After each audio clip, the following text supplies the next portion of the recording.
In my late 40s, I got very ill, and I had to quit my work as a music teacher. And I went one day, I felt good enough to dress. I went up to Iowa City to the mall with my family. And my husband said, let's go to the mall. And I'm like, I can't go to the mall. I'm like too delicate. And he's like, you don't have to go in any stores. We'll just walk. So we just walked. And during that time, I felt there was this moment. Just took a few seconds. I felt a really deep, abiding peace sort of settle into my being. It's as if it came in the crown of the head and it just settled into me. And I heard as if whispering from a distance. And the whispering became more concise and clear. And I looked around and realized I was hearing over the sound of people's voices in the mall. I was hearing the thoughts of the people in the mall. And I noticed as I looked at each person, I got a reading on them. I understood things about them through my intuition that I wouldn't have normally or shouldn't have normally understood. So I turned to my husband and I said, do you see that the mall has undergone a massive transformation in the last 2 or 3 seconds? And he hadn't seen it. So I knew whatever was going on was actually happening within me. I was seeing the mall the way the source of creation sees them all, the way the mother of creation sees them all, from every point simultaneously. And I really enjoyed that experience. Even though I still felt physically ill, it was really sweet to walk through the mall and understand people in a deeper way than I had before. And I realized afterwards that the reason this happened was because I was supposed to understand the healing process in a way deeper than I had ever understood it before. So I came home, I was still ill. I wondered if the experience would return because it didn't last more than 10 minutes while we were in the mall. And it did return many times, each time longer than the time before. I eventually discovered that I could control it. I could sort of bring it on when I needed it or stop it. If I didn't like too much information, right? Like you don't want to know too much about people. So that was good. And about the time that I felt like I was gaining some control over it, I ran into a friend who knew about energy healing, a lot about energy healing. And he didn't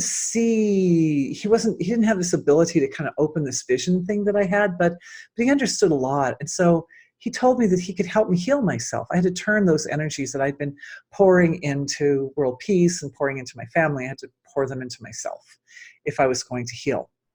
And so my friend, Nick, came over every day for a year maybe. And we almost every day, and we worked together, and he would describe verbally and I would describe experientially. And the dots started connecting.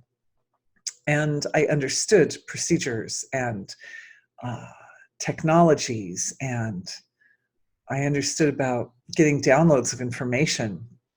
Got lots of downloads of information, lots of transformation, good transformation. And this body that I actually believed was going to die did not die. It survived. It was evidently intended to. But I kept the whole thing a big secret because it didn't seem like the thing that should get out. So I kept it to myself. And I just used it to heal my loved ones, people very close, myself when I got all better, and then those I loved. And I wasn't really intending to ever come out in a public way. But after a couple of years, I was taking a course in career planning. And coincidentally, while I was taking that course, circumstances just organized themselves that somebody who wasn't really a close family member came to me and wanted me to do some work for them and offered to pay.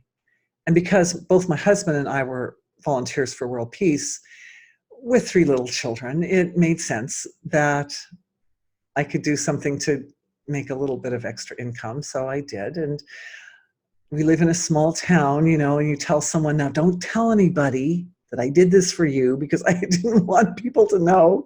Of course, they only told their bestest friends. So their most best friends, their closest.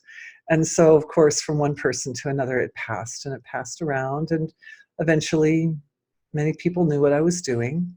And eventually, Rick Archer wanted me to interview with him on Bat Gap, and I resisted that for about a year. But I finally gave in, and once the Bat Gap interview went online, everything was quite public.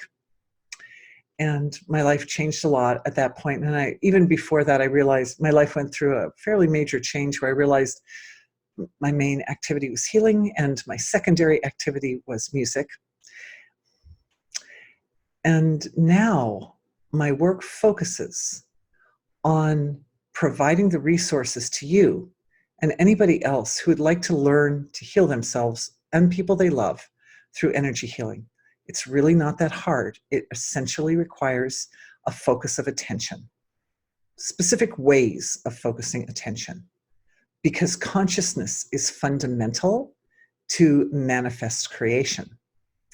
Unmanifest, qualityless, infinite ocean of consciousness, which is the home of all the laws of nature. And the laws of nature govern the manifestation of creation.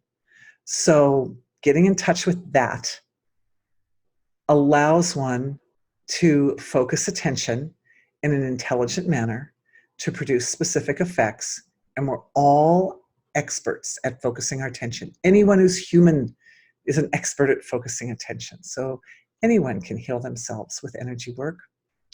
And I invite you to check out the vast amount of free material that's on my website.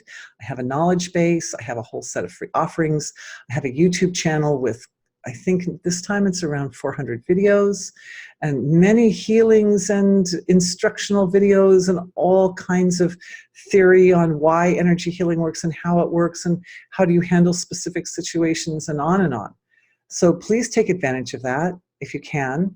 My idea, having been a volunteer for 3.5 decades, my intention is to provide as much free information as I can to everybody so that you can become self-sufficient and autonomous and you can feel better and you can heal. I also have some paid programs. You can check those out under services. But the most important thing is I want you to know how grateful I am that you listened through my whole long story. Thank you for being with me. And I hope you find lots of great resources here. Thank you.